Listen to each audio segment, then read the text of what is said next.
की साधना है। इस साधना की 3 क्रियाएं हैं। साधन 3 सार्युन वर्णे और साधन सब थोथे मान। इस कलयुग में उस मालिक को पाने के लिए महात्माओं ने केवल 3 पूजाएं बताई। पहला है सुमरन, दूसरा है ध्यान और तीसरा है भजन। सुमरन कहते अपने गुरु को याद करना, ध्यान कहते अपनी दिव्य दृष्टि को खोलना और भजन कहते हैं कान में उंगली डाल करके उस शब्द को सुनना, उस नाम को सुनना, उस देववाणी आकाशवाणी को सुनना जो 24 घंटे तुम्हारे सबके अंदर गूंज रही है। तो कैसे आप लोग सुमरन करोगे, कैसे आप लोग ध्यान करोगे, कैसे आप लोग भजन करोगे? बहुत से नए प्रेमी भाई बहन यहाँ बैठे हुए हैं, तो सुमरन ध्यान और भजन कैसे कैसे करना है बैठ करके आप सभी लोग अच्छी तरह से समझ लेना और फिर घर पर जा करके अभ्यास करिएगा। तो सबसे पहले देखिए सुमरन कैसे किया जाएगा। सुमरन करने के लिए एक माला आप लोग ले लेना। ये देखो प्रेमी भाई बहनों, 108 दाने की ये माला है। अपने अपने घरों में बैठ करके बाहर से अपनी आंखों को बंद कर लेना।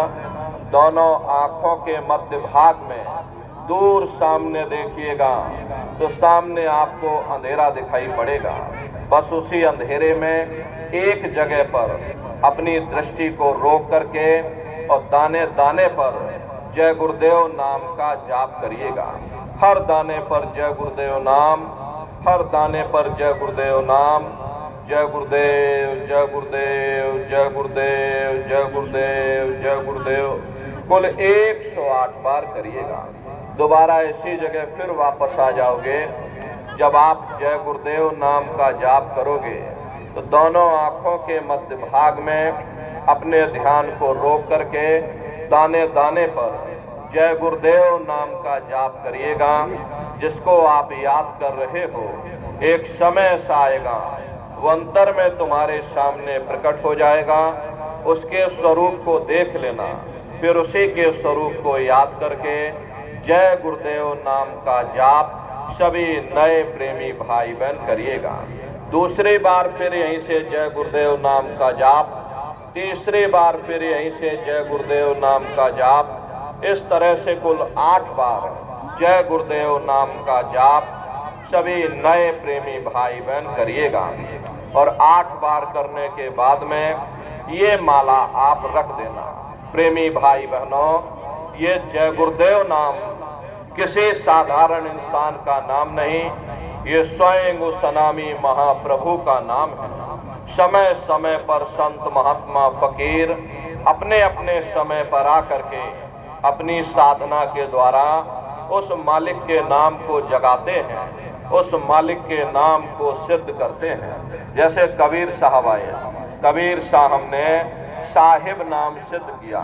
गुरु नानक साहब आए, गुरु नानक साहब ने वाहे गुरु नाम सिद्ध किया। गोस्वामी जी महाराज आए, गोस्वामी जी महाराज ने राम नाम सिद्ध किया। मीराबाई आई, मीराबाई ने गिरधर नाम सिद्ध किया। सूरदास जी महाराज आए, सूरदास जी महाराज ने श्याम नाम सिद्ध किया। इसी तरह से हमारे गुरु महाराज जय गुरुदेव नाम सिद्ध करके गए। जय गुरुदेव नाम का जहाज लगा कर गए। अगर इस जहाज पर सारी दुनिया बैठेगी, ये जहाज सारी दुनिया को पार करेगा। एक है साध है सब सद है और सब साध है सब जाए। पहले अपने गुरु की उंगली पकड़ लो, क्योंकि गुरु तुम्हारा सच्चा रहबर है। गुर बिन भव निज तरह न कोई, बगैर गुरु के तुम्हारी ये जीवात्मा इस भवसागर से पार नहीं जा सकती। गुरु गोविंद दो खड़े ताके लागू पाई, बलिहारी गुरु आपने जिन गोविंद दियो बताई। महिमा उन्हीं की है जिन्होंने उस गोविंद को लखा दिया। इस संसार में हमारे 3 तरह के गुरु होते हैं। पहले गुरु हमारे माता पिता होते हैं जो हमें जन्म देते हैं, हमारा पालन पोषण करते हैं, बचपन से हमारे अंदर संस्कार डालते हैं। ये माता पिता हमारे पहले गुरु, पहले भगवान होते हैं। दूसरे गुरु हमारे शिक्षक होते हैं, जो हमें स्कूलों में, कॉलेजों में हमें जो भौतिक ज्ञान देते हैं, ये हमारे दूसरे गुरु होते हैं। और तीसरे हमारे आध्यात्मिक गुरु होते हैं, जो हमारी जीवात्मा को इस भवसागर से पार ले जाते हैं। इसीलिए कहा गया है कि गुरुर ब्रह्मा गुरुर विष्णु गुरुर देवो महेश्वरः गुरुर साक्षात पर ब्रह्मा तस्मै श्री गुरुवे नमः। तीन लोक नौ खंड में गुरु से बड़ा न कोई, करता करे न कर सके, गुरु करे सो हुई। इसलिए प्रेमी भाई बहनों, साधना करने से पहले जय गुरुदेव नाम का सुमरन सभी नए प्रेमी भाई बहन करिएगा। और सुमरन करने के बाद में फिर आप लोग ध्यान पर बैठिएगा। दूसरा है ध्यान। ध्यान कहते हैं दृष्टि को एकाग्र करना, अपनी दिव्य दृष्टि को खोलना, अपने तीसरे नेत्र को खोलना, अपने शिव नेत्र को खोलना। तो कैसे आप लोग ध्यान करोगे, जरा अच्छी तरह से समझ लो। अपने अपने घरों में पलथी मार करके बैठिएगा, शरीर को टाइट मत करिएगा। बहुत से प्रेमी गलती कर देते हैं कि ध्यान के समय अपने शरीर को बिल्कुल टाइट कर देते। यदि आप अपने शरीर को टाइट कर दोगे तो शरीर आपका थक जाएगा, फिर शरीर ढीला पड़ जाएगा, फिर जैसे के तैसे हो जाओगे। इसलिए पहले से ही अपने शरीर को बिल्कुल ढीला छोड़ देना। जितना आराम से आप बैठोगे उतना आपके लिए अच्छा रहेगा। तो अपने अपने घरों में पलथी मार करके और ढीले बदन से आराम से बैठ जाना। बाहर से अपनी आंखों को बंद कर लेना। दोनों आंखों के मध्य भाग में दूर सामने देखिएगा तो सामने आपको अंधेरा दिखाई पड़ेगा। जब आप अपने बाहर की आंख को बंद कर लोगे और अंतर में सामने देखोगे तो सामने आपको अंधेरा दिखाई देगा। बस उसी अंधेरे में एक जगह पर आप अपनी दृष्टि को रोकिएगा। होशियारी यही रहे ये आंखों की पुतलियां हिलने ना पाए। शुरुआती समय में ये आंखों की पुतलियां अंदर अंदर हिलेंगी, लेकिन जब आप रोज रोज अभ्यास करोगे, करत करत अभ्यास ते जड़मत होत सुजान, जब रोज रोज अभ्यास करोगे तो आंखों की पुतलियां हिलना बंद हो जाएंगी। तो दूर सामने अंधेरे में एक जगह पर आप अपनी दृष्टि को रोकिएगा। उस समय किसी के बारे में सोचना नहीं, किसी के बारे में विचार मत करिएगा। शरीर को बिल्कुल हिलाना नहीं, शून्य हो करके, शांत चित्त हो करके, निर्विकार हो करके तो सामने उस अंधेरे को लगातार देखते रहना। जितना देर आपसे बन सके आप उस अंधेरे में लगातार देखते रहिएगा। देखते देखते देखते देखते एक समय ऐसा आएगा कि आपकी दृष्टि उस अंधेरे में रुक जाएगी। और जैसे ही आपकी दृष्टि अंधेरे में रुकेगी तो सुई की नोक के बराबर काले में भी काला बिंदु, बड़ा चमकीला बिंदु होगा। तारे की तरह चमचम चमचम चमकेगा। वो चमकता हुआ तारे जैसा बिंदु आपको सामने दिखाई पड़ेगा। और जब वो बिंदु सामने दिखाई पड़ जाए तब आप अपनी दृष्टि को उस बिंदु पर एकाग्र कर देना। वही बिंदु दरवाजा है, वही बिंदु खिड़की है। उसी को हरि का द्वार यानी कि हरिद्वार कहा गया। बहुत विशाल वो दरवाजा है। ये संसार कुछ नहीं है। ऐसे तुम लाखों संसार इकट्ठे करके और एक साथ दरवाजे के अंदर डाल दो, पता तक नहीं चलेगा। इतना विशाल वो हरि का द्वार तुम्हारे सब के अंदर बना हुआ है। एक छोटे से बीज को लेकर के हम आपसे कहें कि इस बीज के अंदर बहुत बड़ा पेड़ है तो आप जल्दी भरोसा नहीं करोगे। लेकिन उस छोटे से बीज को जब आप जमीन में गाड़ दोगे, थोड़ा खाद पानी दोगे, वो बीज अंकुरित हो जाएगा। उसमें से विशाल लताएं भी निकलेंगी, विशाल वृक्ष का रूप भी लेगा, उसमें से फल और फूल भी निकलेंगे। ठीक उसी तरह से आप सभी के अंदर सुई की नोक के बराबर तारे की तरह छोटे से छोटा बिंदु है।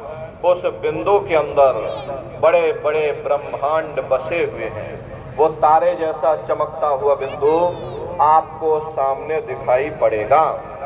लेकिन बिंदु जब दिखाई पड़ेगा जब आपकी ये दृष्टि उस अंधेरे में रुक जाएगी। ये उसी तरह से है जैसे आपकी आंखों के सामने देखिए सूरज है, लेकिन बीच में जब बादल आ जाते हैं तो सूर्य आपको दिखाई नहीं देता।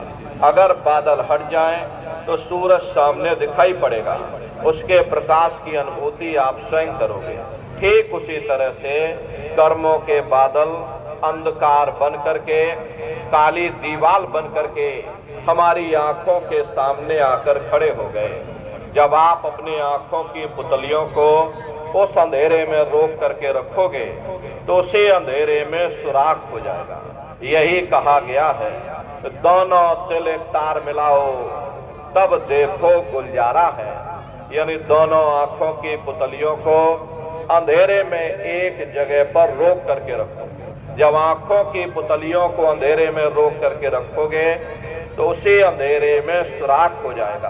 प्रेमी भाई बहनों, सामने आपको चमकता हुआ बिंदु दिखाई पड़ेगा, और जब वो बिंदु सामने दिखाई पड़ जाए तब आप अपनी दृष्टि को उस बिंदु पर एकाग्र कर देना। वही बिंदु दरवाजा है। जब आप अपनी दृष्टि उस बिंदु पर एकाग्र कर दोगे तो वो बिंदु फट जाएगा, वो दरवाजा खुल जाएगा, ये शिव नेत्र खुल जाएगा, ये दिव्य दृष्टि आपकी खुल जाएगी और आप दरवाजे के अंदर दाखिल हो जाओगे। एक बार प्रेमी भाई बहनों, ये दिव्य दृष्टि आपकी खुल जाए, फिर क्या भूत, क्या भविष्य, क्या वर्तमान, कोई भेद आपसे गुप्त नहीं रहेगा। लाखों वर्ष पहले क्या हुआ था, भविष्य में क्या होने वाला है, अरे आप अपने अपने घरों में बैठ करके और ध्यान लगा करके भूत, भविष्य और वर्तमान को देख सकते हो। तो यह ध्यान करने का तरीका। और तीसरा है भजन। गाने बजाने का नाम भजन नहीं है। ये नाच गाना, ढोल मजीरा, हारमोनियम, तबला, उछल कूद, अरे इसका नाम भजन नहीं है। भजन कहते उस शब्द को सुनना, उस नाम को सुनना, उस देववाणी आकाशवाणी को सुनना जो 24 घंटे तुम्हारे सबके अंदर गूंज रही है। कैसे भजन करोगे जरा अच्छी तरह से समझ लो। ये दोनों उंगली कानों में डाल करके ये कानों को बंद कर लेना। कान इसीलिए बंद किए जाते हैं ताकि बाहर की कोई आवाज हमको सुनाई ना पड़े। अपनी सुविधा से बैठिएगा, कुर्सी पर चाहे कुर्सी पर बैठ जाओ, सोफे पर चाहे सोफे पर बैठ जाना, या कोई तकिया इस तरह से रख लेना और दोनों कोहनियां रख करके दोनों उंगली कानों में डाल करके ये कानों को बंद कर लेना। बहुत सी हमारी माताएं बहनें हैं, बूढ़े बुजुर्ग हैं, अरे भाई आपके घुटनों में दर्द होता होगा, या रीढ़ की हड्डी में दर्द होता होगा और आप बैठ करके भजन नहीं कर पाते हो, तो आप लेट करके भजन करिएगा। ऐसे सीधे लेट जाना और लेटे लेटे आंख और कान को बंद कर लेना।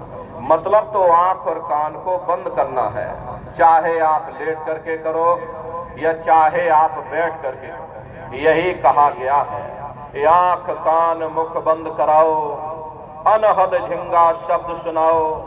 यानी पहले अपनी आंख को बंद करो, अपने मुख को बंद करो, दोनों उंगली कानों में डाल करके ये कानों को बंद कर लो और ऊंचे से ऊंचा ध्यान दे करके उस आवाज को सुनने की कोशिश करो। प्रेमी भाई बहनों, जब आप अपने कानों को बंद करके अंतर में गौर से सुनोगे तो आपको ऐसा अनुभव होगा कि कहीं सीटी जैसी आवाज हमारे कानों में बज रही है। टी, इस तरह से सीटी जैसी आवाज शुरू में आप सभी को सुनाई पड़ेगी। शाम को अपने अपने घरों में जाकर बैठिएगा, ये कानों को जरा बंद कर लेना, अंतर में गौर से सुनिएगा तो सीटी जैसी आवाज आप सभी को सुनाई पड़ेगी। करना कुछ नहीं है, लेटे हो चाहे बैठे हो, बस आप उस आवाज को सुनते रहना, सुनते सुनते उसी में लीन हो जाओ।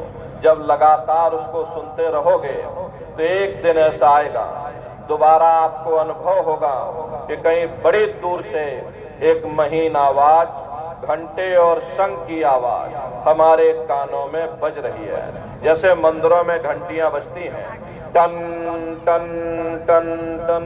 तो बाहर तो आपने नकल किया। महात्माओं ने कहा था ये शरीर तुम्हारा सच्चा हरि मंदिर है। इसी हरि मंदिर के अंदर 24 घंटे वो घंटे और शंख की आवाज गूंज रही है। उसी घंटे शंख की आवाज को महात्माओं ने शब्द कहा। अरे आपकी धर्म पुस्तकों में लिखा है, पोथी पढ़ पढ़ जगमुआ, पंडित भया न कोई, 2.5 अक्षर प्रेम का, पढ़े सो पंडित हुई। दुनिया वाले कहते हैं कि 2.5 अक्षर का मतलब प्रेम है। अरे प्रेम नहीं है, प्रेम में मात्रा लगी हुई। यहाँ पर जिस 2.5 अक्षर का वर्णन उन महात्माओं ने किया है वो है शब्द, सा आदा बा और दा। उसी शब्द को महात्माओं ने नाम कहा। कल जुग जोग न जग न ज्ञाना, एक आधार नाम गुण गाना। कलयुग में न योग है, न यज्ञ है, न ये ज्ञान है, तो कलयुग में क्या है? कलयुग केवल नाम आधारा, सुमिर सुमिर नर उतर ही पारा। कलयुग में केवल नाम का आधार है। प्रेमी भाई बहनों, यहाँ पर आपको ये समझना पड़ेगा कि नाम 2 प्रकार के होते हैं। एक वर्णात्मक नाम होता है, दूसरा धुनात्मक नाम होता है। वर्णात्मक नाम वो है जो लिखने पढ़ने बोलने में आता है, जैसे राम श्याम सीताराम, हरे रामा हरे कृष्ण। ये सभी वर्णात्मक नाम होते हैं जो जवान से बोले जाते हैं। लेकिन संत महात्मा उस धुनात्मक नाम की महिमा गाते हैं जो न लिखने में आता है, न जवान से बोलने में आता है, जो हर इंसान के अंदर रात और दिन धुनकारे दे रहा है। वो नाम कहाँ मिलेगा? नाम रहे संतन आधीना, और संत बिना कोई नाम न चीन्हा। तो उसी घंटे शंख की आवाज को महात्माओं ने शब्द या नाम कहा। उसी घंटे शंख की आवाज को ईसा मसीह साहब ने वर्ड या लागस कहकर याद किया। उसी घंटे शंख की आवाज को गुरु नानक साहब ने अनहद वाणी कहकर याद किया। चीन में जो महात्मा हुए उन्होंने इसको ताओ कहकर याद किया। मुसलमान फकीरों ने इसे कलमा कहकर याद किया। हिंदू महात्माओं ने इसे देववाणी आकाशवाणी कहकर याद किया। उन अलग अलग महात्माओं ने अपनी अपनी भाषा में हम लोगों को समझाने की कोशिश की है कि भाई वो घंटे शंख की आवाज तुम्हारे सबके अंदर गूंज रही है, वो आपको सुनाई पड़ेगी। लेकिन शुरुआती समय में आपको ऐसा मालूम पड़ेगा कि कहीं बड़ी दूर पर घंटियां बज रही हैं, टन टन टन टन, लेकिन सुनाई हरेक को पड़ेगी। प्रेमी भाई बहनों, जब घंटे और शंख की आवाज आपको अपने अंदर सुनाई पड़ने लग जाए, तब आप सीटी की आवाज को छोड़ देना और घंटे शंख की आवाज को पकड़ लेना, उसको आप सुनने लग जाना। जब आप उसको सुनने लग जाओगे तो वो आवाज धीरे धीरे बढ़ना शुरू होगी, और बढ़ते बढ़ते इस कदर बढ़ेगी कि आपके रोम रोम में घंटे और शंख की आवाज गूंजने लगेगी। बड़ी घनघोर आवाज होती है, बड़ी मधुर वो आवाज होती है। ये दुनिया भर के गाने जो आप लोग बाहर सुनते हो, उस संगीत के सामने ये दुनिया के संगीत कुछ नहीं है। जब आप उस संगीत को सुनोगे, इतना भारी आनंद आपके ऊपर छा जाएगा, इतनी खुशी आपको होगी, ऐसा नशा आपके ऊपर चढ़ जाएगा कि आप सारी दुनिया को भूल जाओगे। अरे शंकर भगवान को वही नशा चढ़ा था। शंकर भगवान कोई गांजा भांग नहीं पीते थे। ये तो हमने आपने शंकर भगवान को भी बदनाम कर दिया। इस शंकर भगवान गांजा भांग पीते थे तो चलो हम भी गांजा भांग फूकेंगे, और सबके सब गजेड़ी हो गए। प्रेमी भाई बहनों, शंकर भगवान ने कभी गांजा भांग नहीं पिया। शंकर भगवान जिस नशे में लीन रहते थे वो नाम का नशा था, वो ध्यान का नशा था, वो भक्ति का नशा था। जब आप उस आवाज को सुनोगे तो आपको भी वो नशा चढ़ जाएगा, क्योंकि उस आवाज में चुंबक है। जब आप उस आवाज को सुनोगे तो वो आवाज आपको अपनी ओर खींचेगी, और जब खिंचाव होगा तो जीवात्मा का फैला हुआ प्रकाश 9 दरवाजों से सिमटने लगेगा। अब ये 9 दरवाजे कौन कौन से हैं? देखो प्रेमी भाई बहनों, अच्छी तरह से आप लोग समझिएगा, ये बहुत बड़ा विज्ञान है। दुनिया का विज्ञान जब समाप्त हो जाएगा तो ये विज्ञान प्रारंभ होगा। यही सच्चा सनातन विज्ञान है जो ऋषियों मुनियों ने समझाया था, जिसको ये संसार भूल गया और बाहर मुखी क्रियाओं में फंस गया। तो आज सच्चे सनातन विज्ञान को समझने की जरूरत है। तो ये 9 दरवाजे कौन कौन से हैं? देखो प्रेमी भाई बहनों, 2 आंख, 2 कान, 2 नाक के सुराख, 1 मुंह, 2 मलमूत्र का रास्ता, ये शरीर के 9 दरवाजे हैं। सबसे पहला दरवाजा गुदा चक्र आता है। गुदा चक्र में गणेश जी वास करते हैं। गणेश जी वहाँ के मालिक है। ये 4 दल का कवल है। यहाँ पर पृथ्वी तत्व पाया जाता है। उसके ऊपर इंद्रिय चक्र आता है। इंद्रिय चक्र में ब्रह्मा जी वास करते हैं। ब्रह्मा जी वहाँ के मालिक हैं। ये 6 दल का कवल है। यहाँ पर जल तत्व पाया जाता है। उसके ऊपर ये नाभि चक्र आता है। नाभि चक्र में विष्णु जी वास करते हैं। विष्णु जी यहाँ के मालिक हैं। ये 8 दल का कवल है। यहाँ पर अग्नि तत्व पाया जाता है। उसके ऊपर ये हृदय चक्र आता है। हृदय चक्र में शिव जी वास करते हैं। शिव जी यहाँ के मालिक हैं। ये 12 दल का कवल है। यहाँ पर वायु तत्व पाया जाता है। अरे वास तो वो ऊपरी मंडलों में, ऊपरी लोकों में वास करते हैं, लेकिन उनका प्रकाश, उनकी किरणें इन चक्रों पर पड़ती हैं। उसी के ऊपर एक कंठ चक्र आता है। यहाँ पर आद्या महाशक्ति की किरणें पड़ती हैं। ये 16 दल का कवल है। और आप सबसे ऊपर, तुम्हारी जीवात्मा सबसे ऊपर दोनों आंखों के मध्य भाग में बैठी है, जहाँ पर ये देवियां बिंदी लगाती हैं और पुरुष जहाँ पर ये टीका लगाते हैं। ये बिंदी और ये टीका यहाँ पर हम लोग इसीलिए लगाते हैं क्योंकि यहीं पर हमारी जीवात्मा बैठी है, उसका श्रृंगार किया जाता है। ये 10वां द्वार है जहाँ पर तुम्हारी जीवात्मा बैठी है। ये दोनों आंखों के बीचों बीच में, इसी को 10वां द्वार कहते हैं। अरे आप लोग रोज चौपाई गाते हो, ये मंगल भवन अमंगल हारी, द्रवो सुदशरथी अजर बिहारी। तो इसका अर्थ जरा समझने की कोशिश भी करो प्रेमी भाई बहनों। ये शरीर तुम्हारा मंगल भवन है, तुम्हें अमंगलों से बचाने वाला, तुम्हें नरकों और 84 से बचाने वाला ये पंच भौतिक शरीर ही तुम्हारा मंगल भवन है। इस मंगल भवन के 10 दरवाजे हैं और 10वें दरवाजे पर ये अजर बिहारी यानी कि तुम्हारी जीवात्मा बैठी है। और यहीं पर बैठ करके जीवात्मा अपने प्रकाश को 9 दरवाजों में फैलाती है, जिससे तुम्हारा ये शरीर चलता है, तुम्हारे हाथ चलते हैं, तुम्हारे ये पैर चलते हैं। जब आप भजन करोगे और जब घंटे और शंख की आवाज को सुनोगे तो उस आवाज में चुंबक है, वो आवाज आपको अपनी ओर खींचेगी। और जब खिंचाव होगा तो जीवात्मा का फैला हुआ प्रकाश 9 दरवाजों से सिमट करके यही 10वें दरवाजे पर इकट्ठा हो जाएगा। और जैसे ही सारी शक्ति, सारी चेतना सिमट करके यहाँ पर इकट्ठी हुई तो शब्द क्या काम करेगा?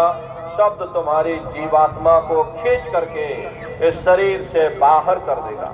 फिर आप अपनी आंखों से देखिएगा कि हमारा शरीर ये है और हम ये खड़े हैं। आप अपने शरीर से अलग हो जाओगे। जैसे चिड़िया होती है, चिड़िया घोंसले से निकल करके आसमानों की उड़ान भरती है और शाम को फिर अपने घोंसले में आ जाती है। ऐसे ही तुम्हारी ये जीवात्मा इस शरीर रूपी घोंसले से निकल करके ब्रह्मांडों की सैर करेगी, देवी देवताओं के दर्शन करेगी, भगवान राम के दर्शन करेगी, भगवान कृष्ण के दर्शन करेगी और घूम करके फिर अपने शरीर रूपी घोंसले में वापस आ जाएगी। प्रेमी भाई बहनों, ये ब्रह्मा विष्णु महादेव जिनकी सारी दुनिया पूजा करती है, अरे आप सभी लोग ब्रह्मा विष्णु और महादेव की पूजा करते हो और पूजा करते करते आपका ये जीवन बीत गया, लेकिन कभी आपने विचार नहीं किया भाई जिनकी हम पूजा कर रहे हैं आखिर ये ब्रह्मा विष्णु महादेव कौन है, ये कहाँ पर रहते हैं, ये क्या काम करते हैं, इनके माँ बाप कौन हैं, भगवान राम कौन है, भगवान कृष्ण कौन है, ईश्वर कौन है, ब्रह्म कौन है, पर ब्रह्म कौन है, ये कहाँ पर रहते हैं, तो जरा संक्षिप्त में आप लोग समझिएगा, क्योंकि अगर हम इसका वर्णन करेंगे तो हमको लाखों वर्ष लग जाएंगे, एक लोक का वर्णन नहीं हो पाएगा। इतने विशाल लोक इस आसमान के ऊपर बने हुए हैं, लेकिन संक्षिप्त में हम आपको बता रहे कि किन किन मंडलों को पार करते हुए तुम्हारी ये जीवात्मा अपने 5वें मंडल पर यानी कि सचखंड में पहुंचेगी। रास्ते में कौन कौन से देश मिलेंगे, उस देश के कौन कौन से राजा मिलेंगे, तो जरा संक्षिप्त में आप लोग समझ लो। प्रेमी भाई बहनों, जब आप लोग भजन करोगे और जब घंटे और शंख की आवाज को सुनोगे तो उसी घंटे शंख की आवाज को पकड़ करके ये जीवात्मा ब्रह्मांडों की चढ़ाई करती है। पलक झपकते यह जीवात्मा खरगों योजन ऊपर चली जाती है। ये चांद सूरज सितारों को पार करने के बाद में सबसे पहले जो आपको लोक मिलेगा उसे महात्माओं ने शिवलोक कहा। शिवलोक तमोगुणी स्थान है, वहाँ के मालिक शिव जी हैं, वो पार्वती जी के साथ में उस लोक में विराजमान है। चैतन्य धार जो ऊपर से नीचे आ रही, जिसे महात्माओं ने गंगा कहा, वह अपना केंद्र बिंदु शिवलोक को बनाती है। इसीलिए शिव जी की जटा में ये गंगा दर्शाई जाती है। इस लोक में असंख्यों जीवात्माएं रहती हैं। ये सभी जीवात्माएं शिव स्वरूप में मौजूद होती हैं। जब आप वहां पहुंचोगे और शिव जी का जब प्रत्यक्ष दर्शन करोगे तो आपका स्वरूप भी शिव के समान यानी कि शिव स्वरूप हो जाएगा। शिव जी का दर्शन करने के बाद में फिर घंटे शंख की आवाज को पकड़ करके फिर जब आप ऊपर चढ़ोगे उसी के ऊपर ब्रह्मा जी का लोक आएगा। ब्रह्मा जी का लोक वो रजोगुणी स्थान है। वहाँ के मालिक ब्रह्मा जी हैं, वो गायत्री सावित्री और सरस्वती के साथ उस लोक में विराजमान हैं। प्रेमी भाई बहनों, घंटे और शंख की आवाज को पकड़ करके रखना पड़ता है। यदि आपने उस आवाज को वहां छोड़ दिया तो सेकंड भर आपको नहीं लगेगा, धड़ाम से आप अपने शरीर में वापस लौट आओगे और इन बाहरी आंखों को खोल दोगे। इसीलिए शब्द को पकड़ करके रखना पड़ता है। शब्द सीढ़ी है, शब्द रस्सी है, जिसको पकड़ करके जीवात्मा नीचे से ऊपर की ओर चढ़ती है। तो ब्रह्मा जी का दर्शन करने के बाद फिर घंटे शंख की आवाज को पकड़ करके फिर जब आप ऊपर चढ़ोगे उसी के ऊपर विष्णु लोक आएगा। विष्णु लोक वो सतोगुणी स्थान है। वहाँ के मालिक विष्णु जी हैं। उनका बड़ा मनमोहक स्वरूप है। उनकी 4 भुजाएं हैं और चारों भुजाओं में शंख गदा पद्म और चक्र सुशोभित हैं। और आप क्षीर सागर में लक्ष्मी जी के साथ विराजमान हैं। ये तीनों देवता ब्रह्मा विष्णु और महादेव अपने अपने लोक में बैठ करके राज कर रहे हैं। एक रचयिता है जो हम जीवों को रचता है, एक पालनहार है जो हम जीवों को पालता है, एक संहार करता है जो हम जीवों को नष्ट कर देता है। एक का काम है शरीर को बनाना, एक का काम है शरीर की सुरक्षा करना, एक का काम है शरीर को नष्ट कर देना। इनकी जो माता है वो आद्या महाशक्ति है। ब्रह्मा विष्णु महादेव लोक के ऊपर वो आद्या महाशक्ति का लोक आता है, उसी को देवी दुर्गा का लोक कहा जाता है। अरे आप लोग यहाँ 9 दुर्गे की पूजा करते हो, ये तो आपकी श्रद्धा है, देवी दुर्गा के प्रति ये आपकी आस्था है। लेकिन महात्माओं ने कहा था भाई सही मायने में तुम्हारी 9 दुर्गे पूजा कब सफल होगी, जब तुम 9 द्वारों से अपने ख्याल को समेट करके रजोगुण तमोगुण सतोगुण यानी ब्रह्मा विष्णु महादेव के लोक को पार करके जब तुम वहां देवी दुर्गा का दर्शन कर लोगे, तब सही मायने में तुम्हारी 9 दुर्गे पूजा सफल होगी। वहां देवी दुर्गा का दर्शन कर लेने के बाद में तुम्हारी भौतिक मनोकामनाएं पूर्ण हो जाती हैं, साधक को रिद्धि सिद्धि और शक्तियां प्राप्त हो जाती हैं। उन शक्तियों को प्राप्त कर लेने के बाद में फिर घंटे शंख की आवाज को पकड़ करके फिर जब आप ऊपर चढ़ोगे, उसी के ऊपर सबसे पहला देश आपको मिलेगा, या यूं कह लीजिए कि पहली राजधानी आपको मिलेगी, जिसे महात्माओं ने सहस दल कवल कहा, वो राजधानी है। आप इस तरह से समझिए, आसान तरीके से आपको समझाया जाए। जैसे देखो प्रेमी भाई बहनों, आपके राजस्थान की राजधानी जयपुर है और ये भरतपुर आपका जिला है। इसी तरह प्रेमी भाई बहनों, वो सहस दल कवल राजधानी है। ये ब्रह्मा विष्णु महादेव के जो लोक हैं, उस राजधानी के अंतर्गत आने वाले जिले हैं, और राजधानी का जो मालिक है वो निरंजन भगवान है। ये ब्रह्मा विष्णु महादेव ये निरंजन भगवान के ही पुत्र हैं, और ये आद्या महाशक्ति देवी दुर्गा ये निरंजन भगवान की अर्धांगिनी हैं, और निरंजन भगवान स्वयं तीनों लोकों के मालिक हैं। उन्हीं को त्रिलोकीनाथ कहा जाता है। हिंदू उन्हीं को परमात्मा कहते हैं, मुसलमान उन्हीं को खुदा कहते हैं, ईसाई उन्हीं को गॉड कहते हैं। प्रेमी भाई बहनों, ये जल एक है। अब जल को चाहे आप पानी कह लो, चाहे वाटर कह लो, चाहे आप नीर कह लो, इसी तरह प्रेमी भाई बहनों वो परमात्मा एक है। हम लोग लफ्जों के झगड़े में उलझे हुए हैं। घंटे और शंख की आवाज जो हर इंसान के अंदर गूंज रही, वो आवाज उन्हीं के मुखार बिंद से हो रही है। निरंजन भगवान का जो स्वरूप है वो ज्योतिष स्वरूप है। 1000 बाती की अखंड ज्योति वहां पर बराबर जल रही, परम प्रकाश रूप दिन नाती, नहीं कछु चाहिए दिया ग्रत बाती। अरे हम आप यहाँ मंदिरों में ज्योत जलाते हैं, ये तो हम आप उसकी नकल करते हैं। महात्माओं ने आपको चिन्ह बता दिया कि भाई उनका ऐसा स्वरूप है, तो हम लोग यहाँ पर नकल करने लगे। इस ज्योति में तेल की जरूरत पड़ती है, बाती की जरूरत पड़ती है। तेल बाती खत्म हो जाए, ज्योति तुम्हारी बुझ जाएगी, लेकिन वो अखंड ज्योति वहां पर ऐसी जल रही जिसमें ना तेल की जरूरत है और ना बाती की जरूरत है। अरे महात्माओं ने लिखा है, उल्टा कुआं गगन में जिसमें जरे चिराग, जिसमें जरे चिराग, बिना रोगन बिन बाती, 6 ऋतु 12 मास, जरत रहे दिन राती, सतगुर मिले जो होए, ताहि की नजर में आवे, बिन सतगुर नहीं कोई, वाह को दर्शावे। वो अखंड ज्योति ऐसी है जिससे पूरा ब्रह्मांड प्रकाशवान हो रहा। जितनी भी अवतारी शक्ति आई, भगवान राम आए, राम को वहीं से नीचे उतारा गया। इसीलिए उस देश को अयोध्या नगरी या कौशलपुर देश भी कहा जाता है। अरे गोस्वामी जी महाराज जब साधना करके वहां पहुंचे, तभी गोस्वामी जी महाराज ने रामचरितमानस में लिख दिया।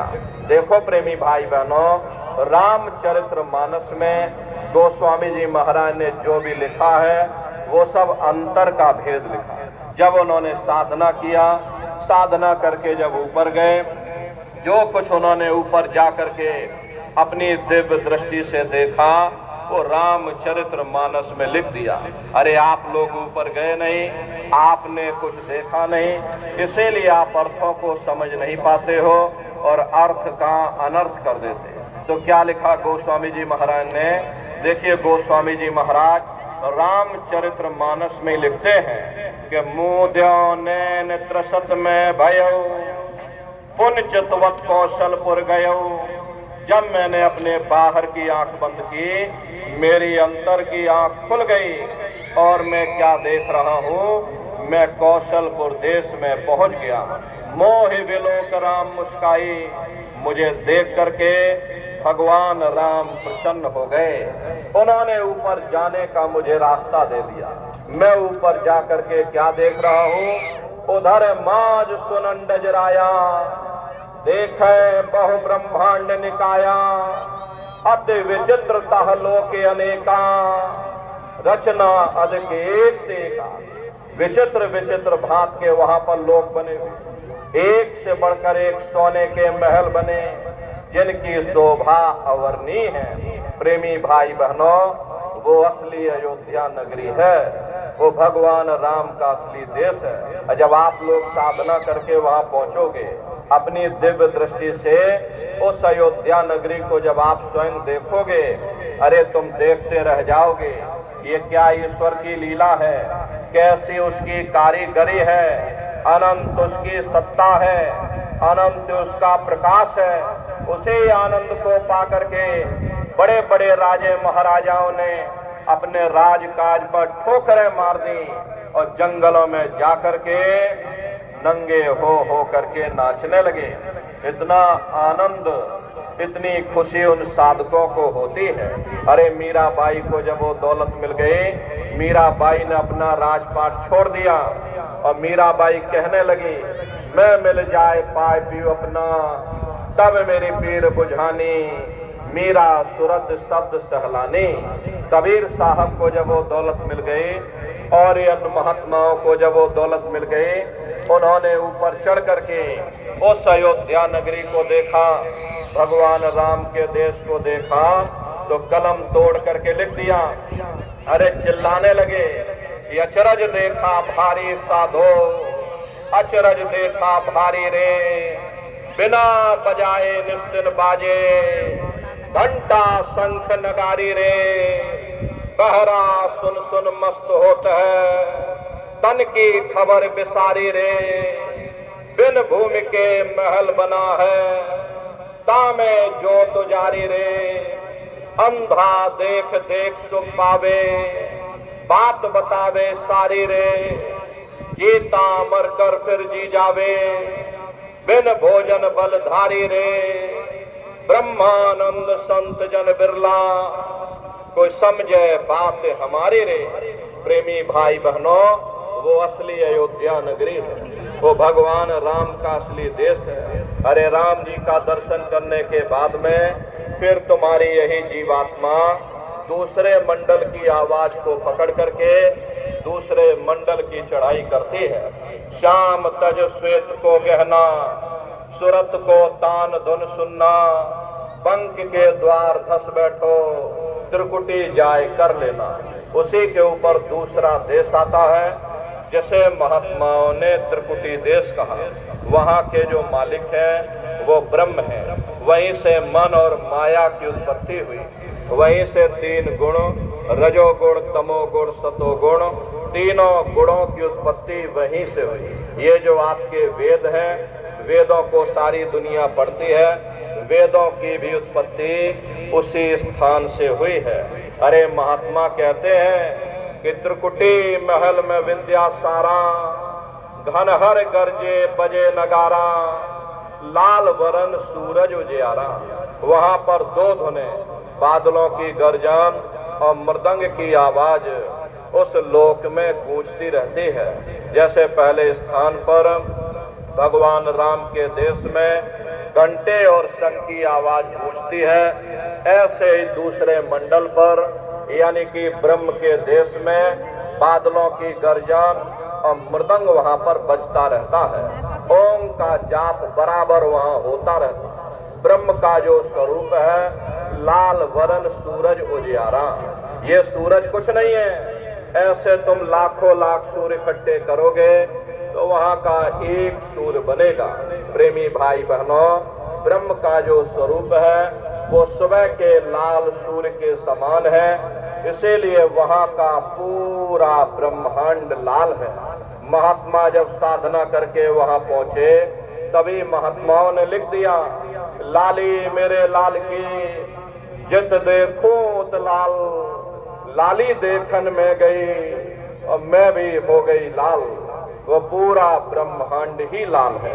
तो जितने साधक वहां पहुंच जाते हैं उन सभी को योगेश्वर कहा जाता है। योगेश्वर की पदवी उन्हीं को मिलती है जो ब्रह्म स्थान तक पहुंच रखते हैं। जैसे व्यास जी हुए, वशिष्ठ जी हुए, वाल्मीकि जी हुए, इन सब की पहुंच वहीं तक थी। इसीलिए कहा गया कि वाल्मीकि भय ब्रह्म समाना। जब इनकी जीवात्मा वहां पहुंची और जब इन्होंने ब्रह्म का दर्शन किया, इनका स्वरूप भी ब्रह्म के समान यानी कि ब्रह्म स्वरूप हो गया। तो जितने साधक वहां पहुंच जाते हैं उन सभी को योगेश्वर कहा जाता है। योगेश्वर भगवान श्री कृष्ण उसी देश में वास करते हैं। ये जो ब्रह्म देश है वो श्री कृष्ण भगवान का ही देश है और श्री कृष्ण भगवान वहीं पर रहते हैं। अरे बाहर की जन्माष्टमी नहीं है जो आप लोग यहाँ जन्माष्टमी मनाते हो, ये तो आपकी श्रद्धा है भगवान कृष्ण के प्रति, ये आपकी आस्था है। लेकिन महात्माओं ने कहा था भाई सही मायने में तुम जन्माष्टमी कब मनाओगे? जब तुम्हारी ये जीवात्मा 5 तत्व जल पृथ्वी अग्नि वायु आकाश और 3 गुण रजोगुण तमोगुण सतोगुण यानी 5 तत्व 3 गुणों से परे होकर के ब्रह्म देश में पहुंच करके जब तुम कृष्ण भगवान का दर्शन कर लोगे तब सही मायने में जन्म अष्टमी मनाई जाएगी। वहां कृष्ण भगवान का दर्शन करने के बाद फिर तुम्हारी यही जीवात्मा तीसरे मंडल की आवाज को पकड़ करके तीसरे मंडल की चढ़ाई करेगी। आगे पहुंची सुन झंकार ररंकार धुन सुनी पुकार, आगे श्वेत सुन है भाई मान सरोवर बैठ नहीं। उसी के ऊपर तीसरा देश आता है, जैसे महात्माओं ने सुन्न देश कहा, उसी को रारंग देश कहा जाता है, उसी को अक्षर और नेति कहा जाता है। वहाँ के जो मालिक हैं वो रारंग पुरुष यानी कि पर ब्रह्म पुरुष है। प्रेमी भाई बहनों, इस बात का ध्यान रखिएगा कि ब्रह्मा जी अलग हैं और ब्रह्म अलग हैं और पर ब्रह्म अलग हैं। तीसरे मंडल के जो स्वामी हैं वो पर ब्रह्म पुरुष हैं। वहाँ किंगरी और सारंगी 2 धुनें उस लोक में गूंजती रहती हैं और पर ब्रह्म पुरुष का जो स्वरूप है वो पूर्णमासी के चंद्रमा के समान बड़ा ही मनमोहक स्वरूप है। इसी स्थान पर प्रेमी भाई बहनों एक बहुत बड़ा अमृत का सरोवर बना हुआ है, जिसे महात्माओं ने मान सरोवर कहा। जब तुम्हारी ये जीवात्मा उस मान सरोवर में जाकर स्नान कर लेगी तो जन्म जन्मांतरों के तुम्हारे मेले पाप कर्म साफ हो जाएंगे। अरे यहाँ के पानी से तुम्हारे कर्मों की सफाई नहीं होने वाली, ये बाहर का पानी तुम्हारे शरीर के मैल को धो सकता है, लेकिन जो पापों का मैल है, जो अंतःकरण में कर्मों की गंदगी पुण्य और पाप के बोझे जो आपने अपने ऊपर लाद रखे हैं, वो जब साफ होंगे जब आप तीसरे मंडल पर पहुंच करके उस गंगा में डुबकी लगाओगे। उस गंगा में स्नान करने के बाद में ये जीवात्मा हंस रूप हो जाती है। हंसन मिले हंसा हो जाए, मिले जो अमीय आहारा है। जीवात्मा का खुद का प्रकाश उस अमृत के सरोवर में स्नान करने के बाद में 16 सूर्य के बराबर हो जाता।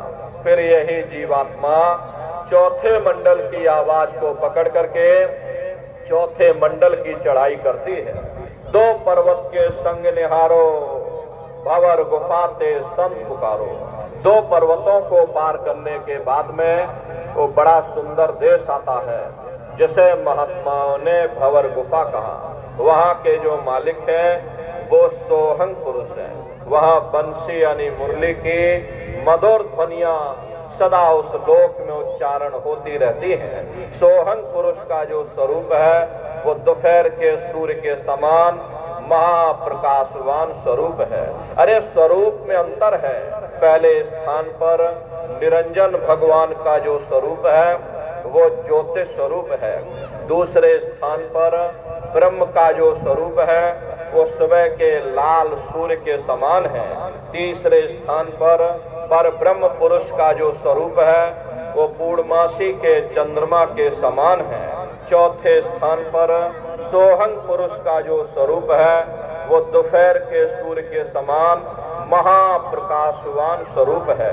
और वहां के धनी का दर्शन करने के बाद ताके परे धाम सतनामा, 3 बजे सतलोक ठिकाना।